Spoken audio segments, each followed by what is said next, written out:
Good morning! Kamusta kayo mga ka-legit Dawaycans? Welcome back po dito sa aking YouTube channel.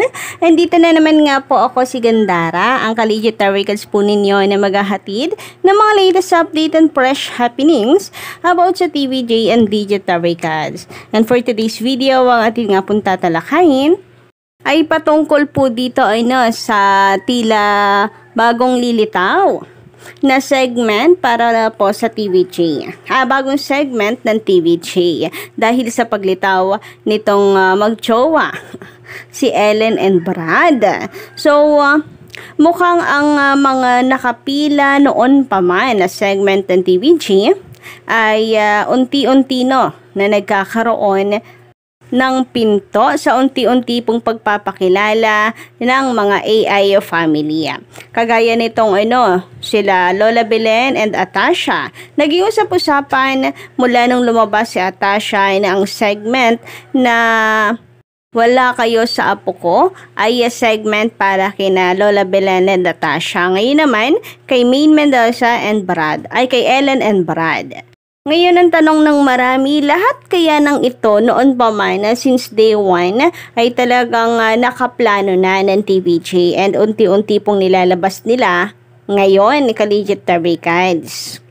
Pero bago po tayo magpatuloy, nais ko po muna na pasalamatan ng mga nakikinig ngayon dito sa ating YouTube channel. Maraming salamat sa pagtutok at pagantabay sa atin pong mga daily updates. And sa mga hindi pa po nakaka-subscribe sa aking YouTube channel, maaari po ninyong pindutin ang subscribe button and notification bell para maging updated at una po kayo sa mga nilalabas nating mga balita. Samantala, shoutout naman po dito kina Sir Troy de la Cruz. May pinapa-shoutout po pala siya, kanya pong pamangkin. Birthday pala po niya kahapon. Sorry kasi ngayong umaga ko lamang po nabasa, Sir Troy.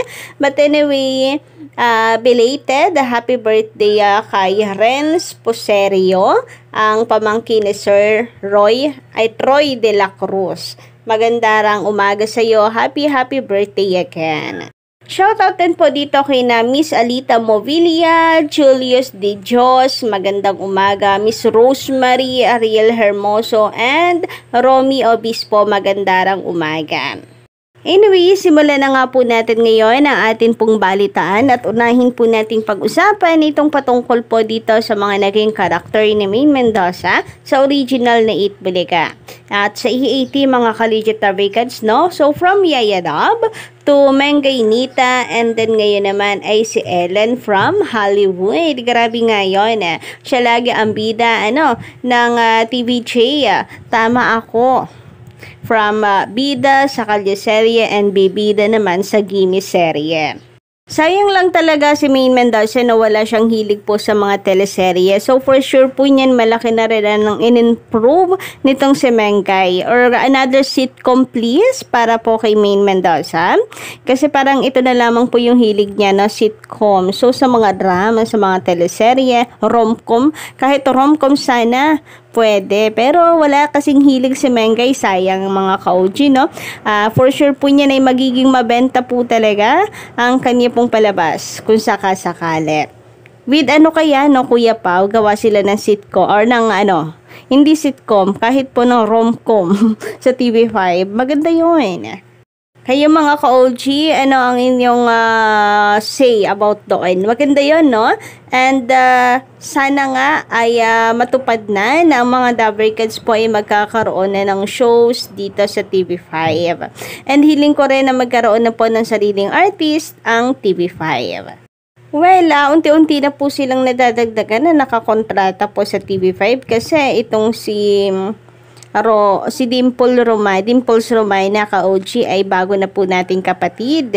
Kaya nakakatuwa na unti-unti pong lumalaki talaga ang TV5. Congratulations MVP. Looking forward for more success. Anyway, pag-usapan naman po natin itong napipintong segment ng TVJ. Ang That's My Boyfriend. And ito po ay tingin nila dahil nga lumabas po si Ellen and si Brad ay para po sa kanilang dalawa ang segment na ito. Grabe guys, napapaisip ako kasi ito pong That's My Boyfriend, July pa lamang o June pa lamang, Collegiate Awakens, ay atin na pong nababasa na magiging segment ng TVJ. Tapos, alam niyo yon, ngayon ay nagtutugma-tugma. Lumabas si Ellen at si Brad as couple, and then merong eksakto po na nakalinyang That's My Boyfriend segment ang TVJ. Kung makikita nyo nga dito, no, papakita ko po sa inyong mga screen na noon pa lang. Kasama na itong That's My Boyfriend sa dati na pong nakapila na segment ng TVJ. Ayan o, pangatlo. Legit Is It, Therapy, and That's My Boyfriend, pangatlo. So, yung therapy, check na rin po siya sa ngayon. And tingin ko hindi lang po nila ito nailabas agad kasi kinakailangan nila ng soundtrack na original pa rin po sa kanila. And syempre, tinapos din po muna nila yung Sing It. Kagaya din po nitong nakalagay dito, Collegiate Awakens, na Wala Ka Sa Apo Ko. Di po ba usap-usapan din po yan? Ang segment na ito ay para kay Tash and kay Lola Belen. Sadyang nakapila, sadya pong nakahanda na ang mga ito para sa game serye, Collegiate Awakens. So, planado na kaya ito bulat sa pool pa lamang? So, ibig sabihin, hindi po nangopya ang TVJ dahil mulat sa pool, talagang ito ay kanilang nakaplano na. Kasi may lumabas pong balita ka-OG na manggagaya daw at inggit ang TVJ sa pagkakatrending ng Eat Bulaga tape. Kasi mula daw nang lumabas po ang Paura ay gumawa naman daw po ng Bradlen ang TVJ. Seryoso? Seryoso? TVJ pa talaga ang manggagaya? Nako, baka naman mapalunok-lawi kayo China. Dahil alam niyo sa sarili niyo na hindi po yan totoo. Sabi po dito ni Risa D, magandang umaga. In fairness, Tasha has improved her impromptu acting. With Maine, she's always the queen of the spot acting. She's always the queen of on the spot acting. Her wit and versatility is remarkable. Thank you so much for this update, Miss Gandara. Walang anuman po, Miss Risa D. Grabe nga naman. Ang aga naman ninyong pinapabuluktot ang dila ko. Charias. Anyway, totoo po yan, Collegiate Awakens. Unti-unti po nakikita natin na improvement sa mga Collegiate Awakens. And si Maine Mendoza, araw-araw pa rin po tayong ina-amaze. Samantala, sabi naman dito sa komento ni Sir David Baltero, magandang umaga din po sa iyo. Okay lang, di kailangan ng TVJ ang guesting ni Vilma Santos at kahit hindi siya mag-guest. Ayan sa TVJ, hindi kawalan ang TVJ. Hindi siya kailangan.